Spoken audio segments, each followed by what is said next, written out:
Bonjour Mélodie, du coup, et merci beaucoup de nous rejoindre sur ma chaîne YouTube pour répondre à cette petite interview. Pour commencer, pour permettre aux personnes qui vont nous regarder de mieux te connaître, est-ce que tu pourrais te présenter? Merci de m'accueillir ici en tout cas. Du coup, moi, c'est Mélodie, je suis professeure de yoga et thérapeute en transformation intérieure et au quotidien, j'accompagne les femmes et les enfants majoritairement à se reconnecter à leur essence, à se reconnecter à qui ils sont pour, mieux vivre en harmonie avec eux-mêmes et avec les autres. Voilà, donc j'accompagne, à la fois en séance individuelle, j'organise des cercles de femmes et j'organise aussi des retraites, pour, justement transmettre, voilà, toutes mes clés, à ces personnes. J'ai vu une vidéo sur ta chaîne Instagram où tu parlais d'une petite poupée que tu as et que tu l'as liée donc à la puissance de la femme qui te l'avait offerte. Et j'aimerais que tu abordes cette question-là du pouvoir et de la puissance, pas forcément de la poupée, mais, mais en l'occurrence vraiment de la puissance, parce que moi, ça, c'est une thématique qui me tient à cœur et je dis souvent aux personnes qu'elles ont plus de capacité, plus de potentiel en fait sur leur vie que ce qu'elles pensent. Et c'est vraiment une thématique du coup, qui me tient à cœur, cet empouvoirment. Est-ce que tu pourrais nous en dire un petit peu plus là-dessus? Bah, cette petite vidéo et cette petite poupée, c'est quelque chose qui me tient très à cœur parce que ça m'a été transmis, en voyage par une femme qui était justement sacrément puissante et je pense que j'avais rarement rencontré une femme aussi puissante et en fait, ce que j'essaye de véhiculer au maximum, lors de chacun de mes accompagnements, que ce soit en groupe ou ensemble, c'est qu'on a chacune et chacun, parce que c'est pas forcément que les femmes, ce pouvoir, nous, à l'intérieur de nous, de changer les choses à l'intérieur de notre vie. C'est juste que la majorité du temps, on n'en a pas conscience et en fait, on nous l'a pas transmis, on nous l'a pas dit et c'est aussi pour ça que je travaille avec les enfants. Parce que si on était en contact dès notre plus jeune âge avec le fait qu'on avait tout le potentiel du monde, qu'on avait toute la le pouvoir et la puissance pour tout créer autour de nous et pour prendre les rênes de notre vie, bah, ça serait beaucoup plus simple. On n'aurait pas besoin de déconstruire les choses maintenant, on n'aurait pas besoin de déconstruire les choses plus tard. Et c'est se souvenir, en fait, à l'intérieur de nous, on a tout, tout est déjà là, en fait. C'est juste qu'il faut enlever les couches des croyances aussi qu'on n'avait pas les capacités, qu'on n'avait pas le potentiel, etc. Donc, c'est plutôt un travail de dépouillement, on va dire, pour voir ce vivier de puissance qui est juste là, en fait. Le feu intérieur qui est là et qui peut tout faire. Mais c'est juste qu'il faut toucher du doigt et parfois, en fait, comme on n'en a jamais eu conscience et on nous l'a jamais dit, on sait même pas que c'est là. Et lors des retraites, c'est très, très flagrant de voir, à quel point les femmes arrivent à toucher en elles une puissance qu'elles avaient jamais expérimentée auparavant et c'est ça qui change tout, en fait. Parce qu'en fait, on sait ce qu'on est, ce dont on est capable et ce qu'on est capable de faire, en fait. C'est super intéressant ce que tu dis. Du coup, ça me donne envie de rebondir sur plusieurs choses. Je vais essayer de me Vas-y, canaliser. vas-y. Euh, Peut-être déjà, la première chose, c'est comment on fait pour permettre aux femmes d'avoir ce déclic? Parce que, alors je le sais parce que moi-même, du coup, pendant très très longtemps, j'étais dans une position de victime, donc c'est quelque chose que j'ai vécu moi-même et que je comprends totalement. Mais moi, ça a été un travail de fond, tu vois ce que je veux dire? Ça a pris des années, j'ai commencé à changer, je devais avoir 28 ans, donc bon, si on peut aider les femmes à avoir cette prise de conscience plus rapidement, c'est quand même sympa. C'est quoi, selon toi, le déclic qui permet, justement de venir sortir un petit peu de ce cercle, tu vois ce que je veux dire? Où on se dit: «J'ai pas de chance, la vie, elle s'acharne contre moi et de toute façon, ça pourra pas changer, en fait». Tu vois ce que je veux dire? Est-ce que tu penses qu'il y a une clé ou est-ce que c'est quelque chose de personnel et que du coup, Il y a des clés. Pour moi, il y a pas une clé, mmh, parce que hier, il y a quelqu'un qui m'a dit, «Tu as été la clé qui a ouvert les choses pour moi» et en fait, je considère pas que je suis la clé. Je considère que je donne un trousseau, chacun utilise les clés comme il a envie. Parce qu'en fait, on aura beau donner une clé, peut-être que la clé pour moi, la clé pour toi, c'est pas la clé pour quelqu'un d'autre c'est sûr. et ça, c'est clair. Donc ce que j'essaye de faire, moi, c'est de transmettre plein de clés, que les personnes puissent choisir, en fait et parce qu'on n'a pas tous le même chemin, on raisonne pas tous avec les mêmes choses aussi. Donc, il y a plein de façons de faire. Pour moi, ça a été au début, ça a été la méditation, au début, ça a été le yoga. Après, c'est plein, plein de travail de fond, de développement personnel, de l'ouverture à la spiritualité aussi qui m'a permis tout ça. Mais on passe des caps, c'est-à-dire qu'il y a pas un jour où on se dit: «Ah ben c'est bon, on nous a dit un truc et on est sorti de la posture de victime». Non!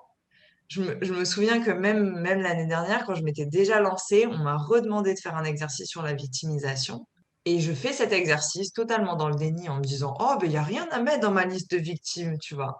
Et là, 2 semaines après, je me prends en train de me dire: «Ah mais non, en fait, tu es totalement dans le déni, il y a encore des choses pour lesquelles tu prends pas la responsabilité» et ça, il y a pas une clé, magique pour tout ça. C'est en fonction de la personne, en fonction de ce qu'elle a vécu. Par contre, le travail sur la responsabilité, c'est hyper important. Ça, c'est de se rendre compte qu'on est responsable de ce qu'on attire, qu'on est responsable et quand je dis responsable, ça veut pas dire de votre faute, parce que qu'on distingue bien les 2. Qu'on est responsable de ce qu'on co-crée, qu'on est responsable de ce qu'on perpétue aussi, ça, c'est sortir de la position de victime. C'est de se dire, OK, moi aussi, j'ai joué un rôle dans cette situation, donc je peux pas dire, ah, c'est que de la faute du monde extérieur, etc. C'est comme la situation actuelle, on est aussi co-créateur de tout ça. Donc, faut arrêter de dire c'est la faute du gouvernement, c'est la faute de telle personne, c'est la faute de. Mais au fond, on a aussi un rôle à jouer là-dedans. Donc, c'est prendre notre responsabilité et dire, OK, qu'est-ce que je peux faire pour changer les choses? Plutôt que de se laisser couler par tout ce qui se passe et dire, OK, oh, bah, c'est comme ça. Non, en fait. Et ça commence à l'intérieur. Et Ça c'est super commence à l'intérieur. intéressant de voir cette distinction que tu fais effectivement entre, la responsabilité et en même temps une forme de culpabilité qu'on pourrait avoir de se dire de s'autoflageller, de se dire: «Bah, c'est ma faute, hein, et je fais les choses mal». Parce que pour moi, la tolérance, justement, dans le parcours qu'on va faire, elle va être très, très importante et notamment vis-à-vis de cette responsabilité parce que, du coup, c'est facile également de prendre le pas contraire, surtout quand on culpabilise facilement, mais de se dire: «Bon, ben, en Mm. fait, je fais que de la merde et c'est moi qui fais rien de bien dans ma vie non plus». C'est Bah, pas c'est ça, c'est que à un moment donné, c'est aussi cultiver l'autocompassion envers soi-même parce que on fait aussi du mieux qu'on peut. Il y a des fois où on n'est pas encore prêt de prendre la responsabilité de telle ou telle chose parce que c'est trop dur. Et il y a un penchant de ça, notamment dans la spiritualité, quand on dit oui, t'attires avec tes vibrations telle ou telle chose, etc. Mais c'est hyper violent de dire ça à quelqu'un. Enfin, t'imagines, tu dis à quelqu'un qui a été violenté ou quoi, oui, mais du coup, tu l'as attiré. Oui, d'accord, je comprends au niveau de l'âme, à ce niveau-là, que effectivement, dans ton chemin de vie, tu l'as attiré. Mais par contre, tu peux pas dire à une personne, enfin, c'est hyper violent de dire ça. Parce que la personne, elle y est pour rien si quand elle avait 6 ans, grave. c'est ça. Et donc, c'est se dire, OK, qu'est-ce que je peux faire pour changer mon histoire? Et quand je dis la responsabilité, c'est que, OK, on n'est pas responsable de ce qui nous est arrivé, mais par contre, on est responsable de ce qu'on en fait. Donc, notre capacité à rebondir, ça, c'est quelque chose qu'on peut cultiver. On peut peut-être pas changer le fait qu'il nous soit arrivé telle chose ou telle chose, mais on peut, nous, changer les choses dans notre façon de réagir à tout ça. Et cette, euh, c'est plutôt ça que je vais chercher chez les femmes. Parce que on peut pas refaire l'histoire. On a tous vécu des choses difficiles. On n'a pas tous réagi de la même façon. Et moi, ce que j'essaye de faire, c'est d'incarner ça, tu vois. C'est que moi aussi, j'ai vécu des traumas. Moi aussi, j'ai vécu des choses qui ont été très dures pour moi, etc. Mais j'ai choisi de pas laisser ça me mettre à terre et m'abattre totalement. Et c'est ça aussi reprendre son pouvoir. Parce que sinon, on donne le pouvoir à la personne qui potentiellement nous a fait du mal en continuant à rester à terre. C'est chouette ce que tu dis, ça me parle vraiment beaucoup. Alors c'est rigolo parce que du coup, je sors un petit peu du registre. J'avais noté les mots qui, selon moi, te définissaient avant de te rencontrer, personnellement. C'est-à-dire, j'avais noté féminité, douceur, tolérance et connexion. C'était vraiment les mots qui ressortaient et là, en te voyant, je vois le terme puissance, mais vraiment, je trouve que tu l'incarnes très, très bien et je trouve que c'est vraiment quelque chose de chouette et je trouve que, du coup, c'est chouette également parce que, alors c'est mon point de vue, après, c'est peut-être pas sociologiquement démontré, mais en tout cas, je trouve que pour la femme, prendre sa puissance, c'est pas toujours évident, c'est pas toujours bien vu dans la société dans laquelle on est. Et je trouve que c'est important.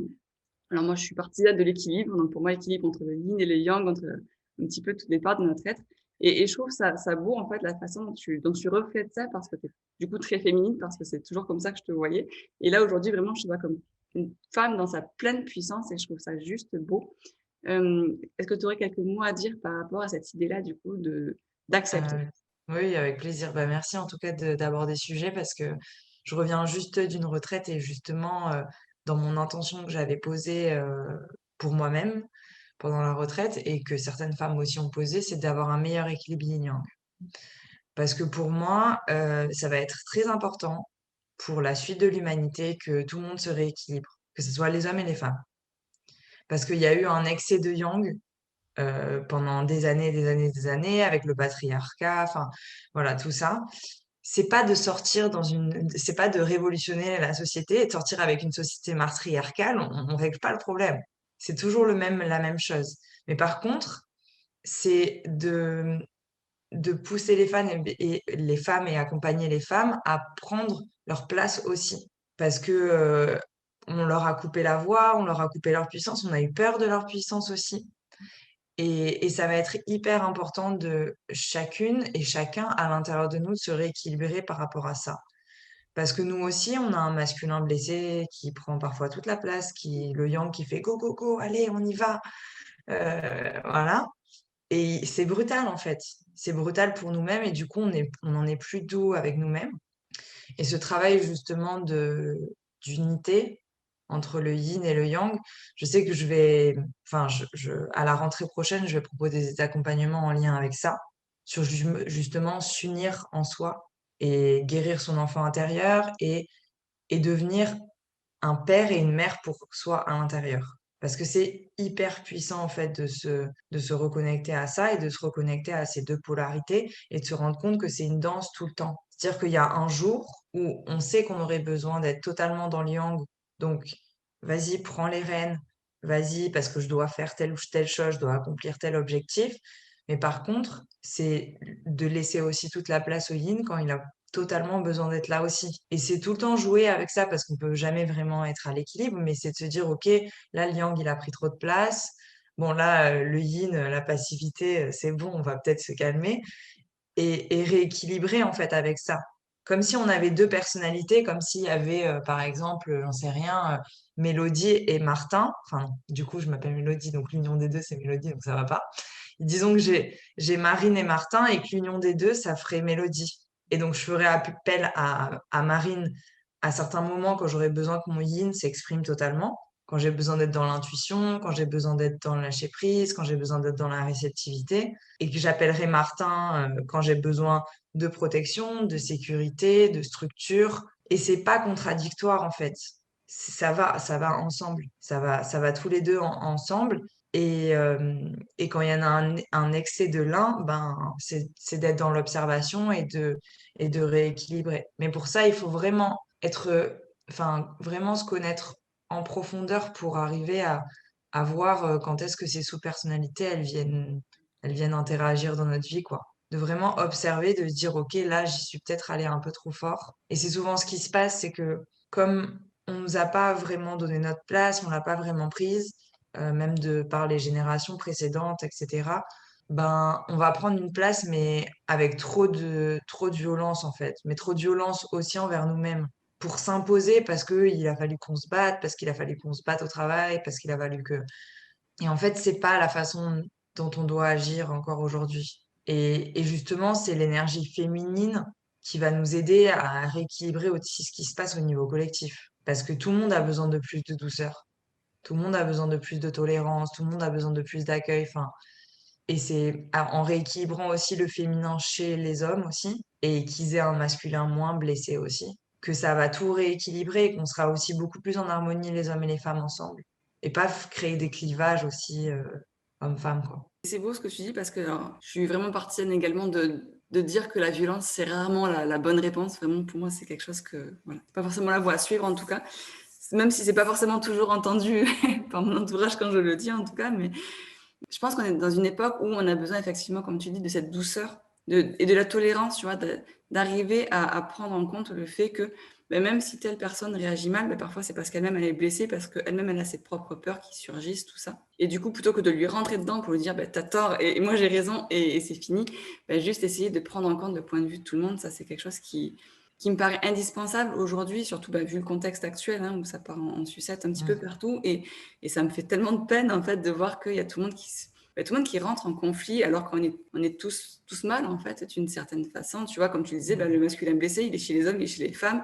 Et ça se reflète bah, dans les courants féministes qui deviennent virulents, où on voit des femmes qui se font la guerre pour dire non, toi t'es pas féministe parce que t'es pas suffisamment virulente, toi tu t'épiles, t'es pas féministe. Et c'est pareil avec le vaccin ou les contre-vaccins. Et au final, j'ai l'impression qu'il y a tout le monde qui va pas très très bien et pourtant, il y a tout le monde qui se fait la guerre, en fait, parce qu'ils n'arrivent pas à entendre le fait que, qu'ils sont pareils que la personne qui est à côté d'elle. Par rapport à tout ça, moi, je suis intimement convaincue qu'on est tous liés et c'est notamment pour cette raison que je me dis, mettre une baffe à quelqu'un, finalement, ça n'a pas de sens. C'est un peu comme si je me faisais du mal à moi-même ou comme si j'en faisais aux gens que j'aime et du coup, à partir de là, Mmh. tu veux régler la situation différemment, tu veux essayer de comprendre l'autre et tu veux essayer, d'avancer tous ensemble parce que tu sais que l'humanité n'avancera que d'une façon collective, d'une certaine façon et pas avec tout le monde qui se tire la bourre. Est-ce que par rapport à cette connexion, à cette tolérance, tu as Ah bah, oui, enfin, ça résonne beaucoup ce que tu dis.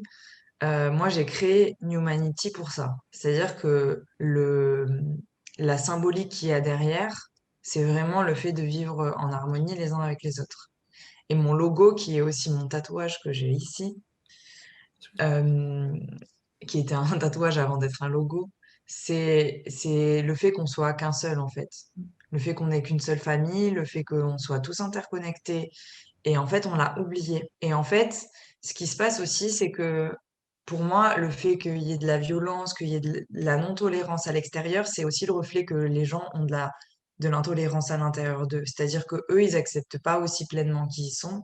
Ils sont dans le jugement avec eux-mêmes et donc du coup, ça se projette aussi à l'extérieur. Donc le mal-être qu'on voit dehors, c'est aussi tous les mal-être individuels qui sont partout. Et il y a une citation, je crois que c'est une citation de Bouddha qui dit que quand on est en colère contre quelqu'un, enfin quand on déverse la colère contre quelqu'un, c'est comme si on prenait des braises avec notre main et qu'on jetait dessus. La première personne qu'on brûle, c'est nous-mêmes. Parce que de toute façon, ça va se retourner contre nous, même au niveau du karma, enfin voilà, il y a plein de choses qui se jouent et que là, il y a profondément besoin de se rendre compte que c'est pas en se divisant les uns avec enfin, en jetant des pierres les uns avec les autres qu'on va régler les choses en fait. Et moi, je suis très touchée par ça parce que, enfin, j'ai voyagé pendant longtemps avant de me lancer. J'ai voyagé pendant 3 ans et c'est vraiment ça que j'ai expérimenté en fait. Le fait qu'on n'ait qu'une seule famille, le fait qu'on soit tous interconnectés, même au-delà des langues, au-delà des religions, au-delà de... Enfin voilà, je me suis retrouvée dans des situations où les gens ne vivent pas du tout comme moi je vis, n'ont pas du tout le même système de croyances. Et pour autant, j'étais là et j'étais parmi eux. Et même si c'est arrivé qu'on essaye de me convaincre de telle ou telle chose ou machin, mais c'est aussi rester très ancré avec soi sur, OK, pour moi, qu'est-ce qui est juste de croire ou non? Et, et on peut être pas d'accord et pour autant respecter l'autre. Il y a une autre citation que j'adore, enfin, je suis un peu madame citation. C'est une citation de Marshall Rosenberg qui dit dans la vie, soit t'as raison, soit t'es heureux. Parce qu'en fait, à force d'essayer de se battre pour avoir raison, au final, on est en train de pas prendre soin de nos relations, d'être dans l'ego et, de créer des conflits, en fait. Et c'est ce qui est en train de se passer en ce moment, malheureusement.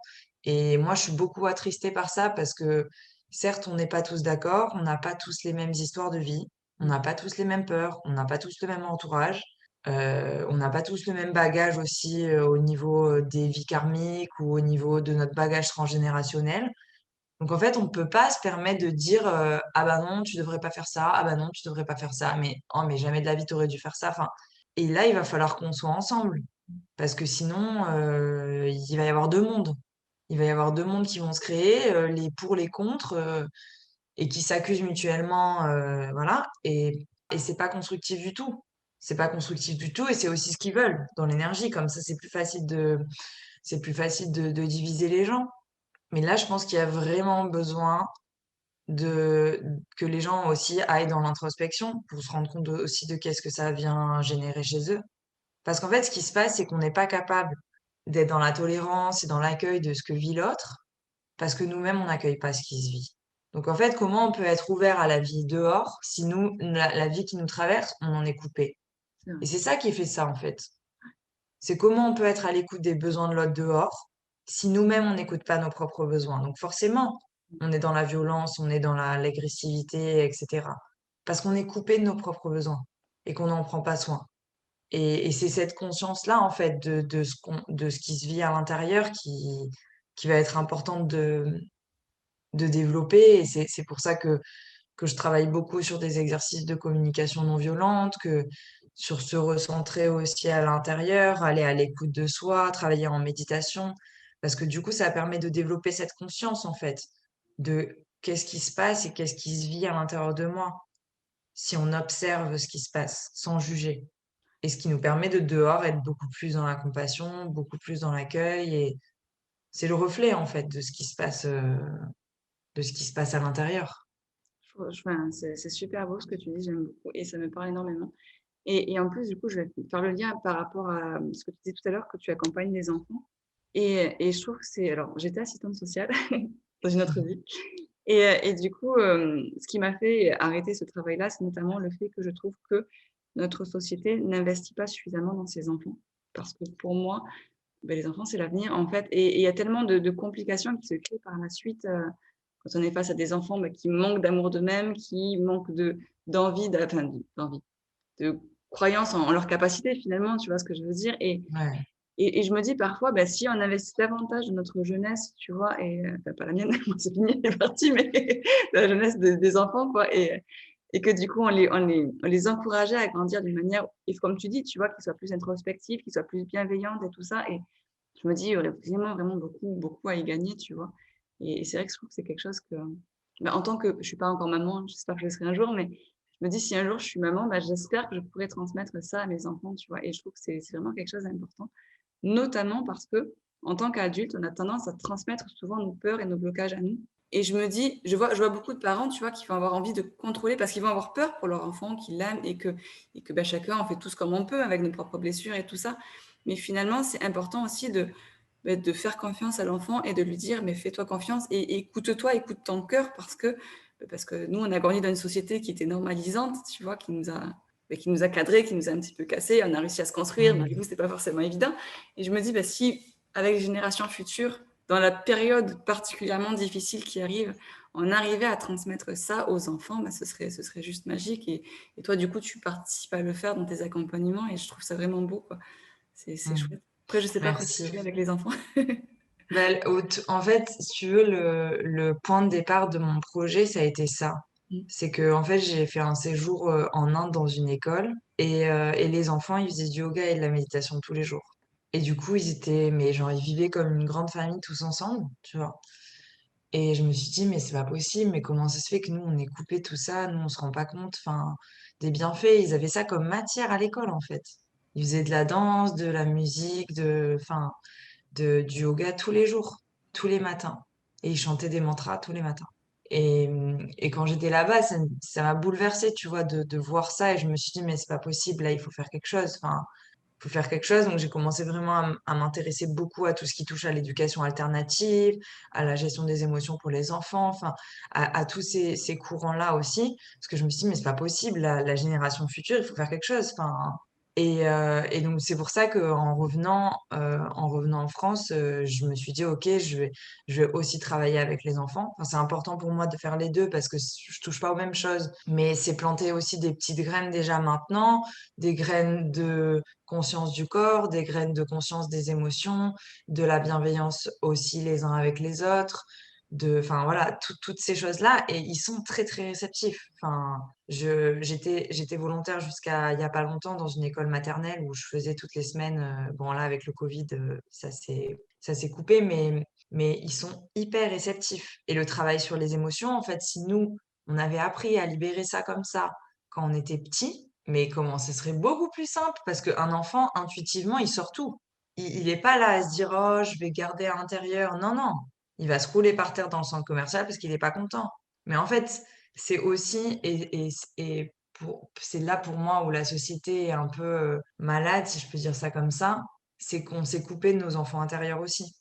On s'est coupé de notre joie, on s'est coupé de notre spontanéité, on s'est coupé de cette facilité avec laquelle on peut sortir les choses, exprimer les choses.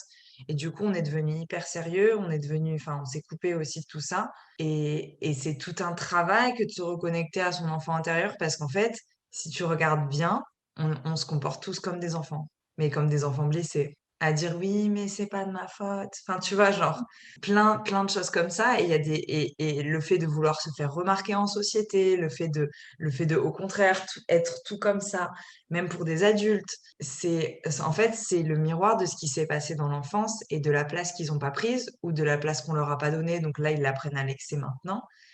Et en fait, ça conditionne beaucoup, beaucoup de nos comportements parce qu'on n'a pas guéri, en fait, cet enfant qui était à l'intérieur de nous, qui a pas eu la place de après, c'est pas blâmer nos parents ou blâmer voilà, ils ont fait aussi du mieux qu'ils pouvaient avec ce qu'ils avaient et eux aussi ont un enfant blessé qui a sûrement pris beaucoup de place. Mais c'est se reconnecter à tout ça et si on peut leur donner les clés, mais quand ils sont petits, Ouais. de respirer, de enfin, voilà, de mettre des mots aussi, de poser des mots, sur ce qu'ils ressentent, sur, les aider là-dessus, mais ce sera beaucoup plus simple pour eux après et ils vivront aussi beaucoup mieux les uns avec les autres parce qu'eux eux-mêmes seront beaucoup plus en contact avec ce qu'ils vivent.